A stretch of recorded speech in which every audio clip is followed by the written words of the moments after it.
बात कर रहा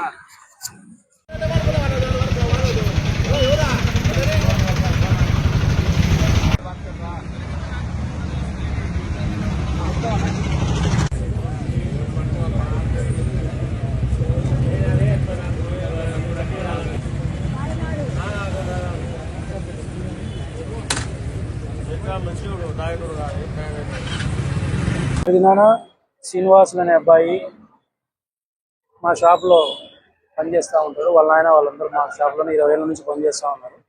శ్రీనివాసులు అతనితో పాటు ముగ్గురు కలిసి చేపలు పట్టడానికి పోయి అక్కడి నుంచి నీళ్ళలో పడిపోయి ఇంతవరకు ఇంకా ఆచూకీ దొరకలేదు అబ్బాయిది. కంప్లైంట్ కూడా నిన్న కంప్లైంట్ ఇచ్చారు. మంత్రి ఫారూక్ సార్ కూడా ఫోన్ చేశాము. ఆయన పైన సంతూరులో ఈతో మాట్లాడేసి తుమ్ము కూడా బంద్ చేయడం జరిగింది. వీళ్ళు ఈరోజు నిన్న 3 గంటలప్పుడు మిస్సింగ్ అవ్వడం జరిగింది. ఇంతవరకు ఇంకా ఆచూకీ లేదు. మళ్ళీ ఇంకా కొంత నీళ్లు తగ్గడం జరిగింది. నాకు తెలిసి ఈరోజు రాత్రి కానీ రేపు పొద్దున కానీ దొరికే అవకాశం ఉంది. అదేవిధంగా కంప్లైంట్ కూడా స్టేషన్లో కంప్లైంట్ ఇచ్చాము. సిఏ గారు కూడా ఫైర్ డిపార్ట్మెంట్ వాళ్ళకి మళ్ళీ మా ముందరే ఫోన్ చేసి మళ్ళీ రేపు కూడా ఇచ్చేయమని చెప్పారు. ఖచ్చితంగా రేపు దొరుకుతారు మిస్సింగ్ కేసు.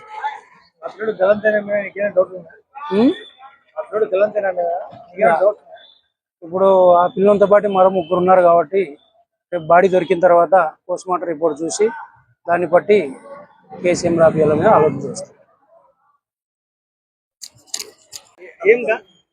నా కొడుకు చెరుకట్ట చేపలు పట్టనీకని పోయినాడు. అది నలుగురు కలిసి పోయినారంట. అది ఎట్లా జరిగింది కూడా నాకు తెలియదు. సెల్లో పడినాక వాళ్ళ చెల్లెలకు ఫోన్ చేసి చెప్పినాడు. అంతవరకు మాకు తెలియదు. మేము వచ్చి విచారించుకుంటే అంత లోపలనే నా కొడుకు కనపడకుండా పోయినాడు. నిన్న 3 గంటలప్పుడు ఇంకా దొరకలేదు. శ్రీనివాసులు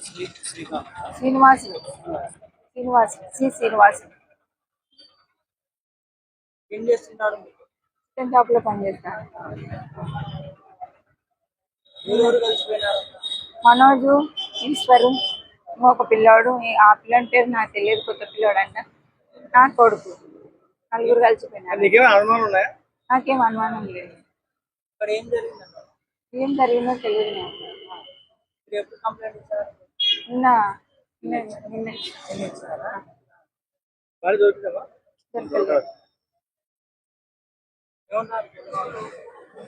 ఏమంటారు చూస్తామంటున్నారు.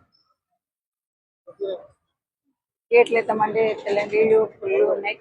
వాడి కనుపల్లా చూడమంటే చూస్తామంటున్నారు. నా కొడుకు నాకు కావాలని నేను కోరుకున్నాను. నా కొడుకు నా చేయి దాటిపోయినాడు. ఇంతవరకు 2 రోజులు అయిపోయింది. నా కొడుకు నా చేతిలో లేకుండా పోయినాడు. ఏ దేవుడు వచ్చి కాపాడుతాడో నాకే తెలియకుండా పోతుంది. 25 ఏళ్ళ పిల్లోని పోగొట్టుకొని నేను ఎంత బాధపడుతున్నానో నాకే తెలియదు. ఇట్లాంటి దాళ్ళ కాడ వచ్చి నేను చెప్పాల్సింది వచ్చింది నా కొడుకు గురించి. నా కొడుకు ఎక్కడున్నాడో తెలియకుండా అది కూడా లేకుండా తెలియదు. ఏం చేయాలో దాన్ని నా కొడుకుని కాపాడాలని మీడియా వాళ్ళని అడుగుతున్నాను. నా కొడుకు కావాలని అడుగుతున్నాను. మీడియా వాళ్ళని అడుగుతున్నాను నా కొడుకు కావాలని.